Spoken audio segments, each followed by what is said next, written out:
오늘은 정말 흥미로운 국제 뉴스를 가지고 왔습니다. 덴마크가 미국 최고 외교관을 불렀어요. 이유가 뭘까요? 바로 미국이 그린란드에 살짝 끼어들려 했다는 의혹 때문입니다. 조금 복잡해 보일 수 있지만 오늘 차근차근 쉽게 설명해 드릴 테니까 걱정하지 마세요. 먼저 그린란드가 어떤 곳인지부터 알아보겠습니다. 잠깐 혹시 지리가 어려우시다고요? 천천히 해볼게요. 그린란드는 북극 근처에 있는 아주 큰 섬이에요. 얼마나 크냐면 우리나라보다 20배도 넘게 큽니다. 1년 내내 눈이 덮여 있는 정말 추운 나라죠. 이제 정치적인 부분을 말씀드릴게요. 조금 복잡할 수 있으니까 천천히 따라와 주세요. 그린란드는 덴마크 왕국 안에서 자치를 하고 있어요. 자치라는 게 무슨 뜻이냐고요?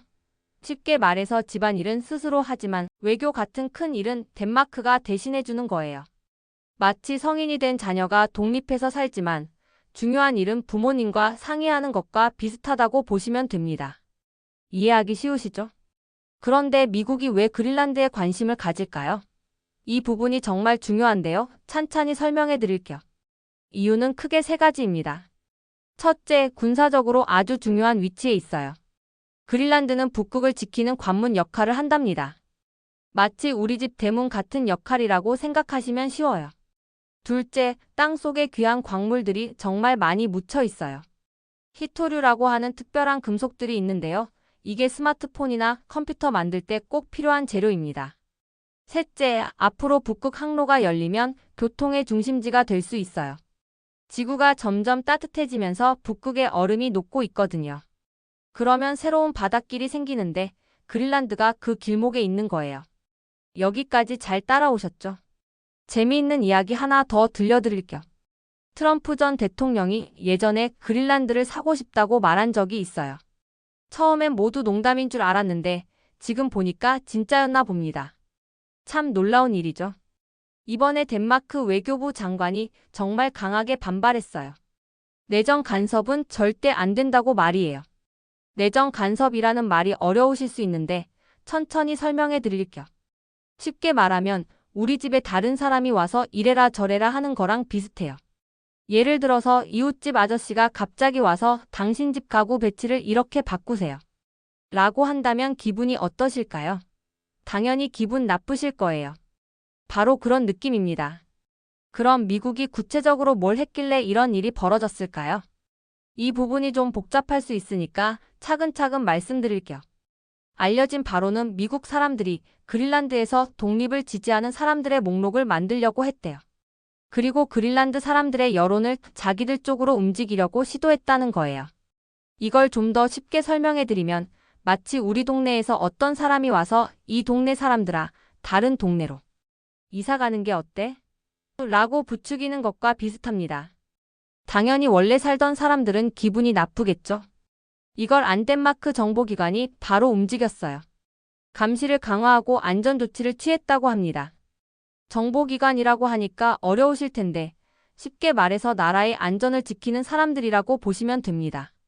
당연한 반응이죠. 그렇지 않나요? 이 상황을 우리나라 입장에서 생각해보면 더 쉬워요. 잠시 생각해 보시면서 따라와 주세요. 작은 나라가 큰 나라의 압력을 받는 상황이거든요. 우리나라도 역사적으로 비슷한 경험이 참 많았잖아요. 일제강점기도 그렇고 한국전쟁 때도 그렇고 말이에요. 그래서 덴마크의 심정을 우리가 더 잘 이해할 수 있는 것 같아요. 그린란드가 왜 이렇게 중요한지 다시 한번 정리해서 말씀드릴게요. 혹시 놓친 부분이 있으실 수도 있으니까 천천히 해볼게요. 첫째, 전략적 위치가 정말 좋아요. 북극으로 가는 길목이거든요. 둘째, 땅 밑에는 희귀한 자원들이 가득해요. 셋째, 미래의 교통 중심지가 될 가능성이 높아요. 이걸 우리 일상으로 비교해보면 어떨까요? 마치 우리 동네 골목에 있는 작은 가게에 대기업이 들어와서 장사 방해하는 느낌이라고 생각하시면 쉬워요. 작은 가게 주인 입장에서는 당연히 화가 날 수밖에 없겠죠. 오랫동안 정성스럽게 갖고 온 가게인데 갑자기 큰 회사에서 와서 이래라 저래라 하면 기분이 어떠실까요? 여기서 중요한 건 덴마크도 작은 나라지만 절대 가만히 있지 않았다는 거예요. 당당하게 미국 외교관을 불러서 항의했거든요. 이게 참 대단한 일이에요. 작다고 해서 무시당하지 않겠다는 의지를 보여준 거죠. 이런 일들이 우리에게 주는 교훈도 있어요. 잠깐 조금 어려운 이야기가 될 수 있으니까 천천히 말씀드릴게요. 국제사회에서는 크고 작은 것보다도 원칙과 정의가 더 중요하다는 거예요. 아무리 큰 나라라고 해도 작은 나라의 주권을 함부로 침해해서는 안 된다는 뜻이죠. 이번 사건의 핵심을 다시 한번 정리해서 말씀드릴게요. 혹시 헷갈리시는 분들도 계실 테니까 차근차근 해볼게요. 첫째, 미국이 그린란드에 영향력을 행사하려고 시도했어요. 둘째, 덴마크가 이를 알아채고 미국 외교관을 불러서 강력하게 경고했어요. 셋째, 작은 나라라도 자기 권리는 끝까지 지키려고 노력한다는 걸 보여준 좋은 사례가 되었어요. 앞으로 이 상황이 어떻게 될지도 궁금하시죠?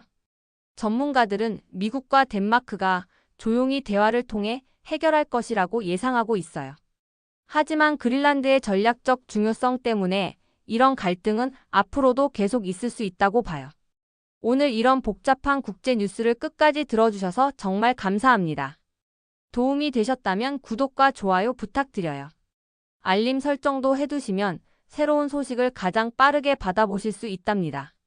다음에는 작은 나라가 큰 나라 사이에서 어떻게 슬기롭게 힘을 쓰는지 실제 사례들을 더 자세히 알려드릴게요. 오늘도 귀한 시간 내어 시청해주셔서 진심으로 감사드려요. 건강하시고 좋은 하루 보내세요.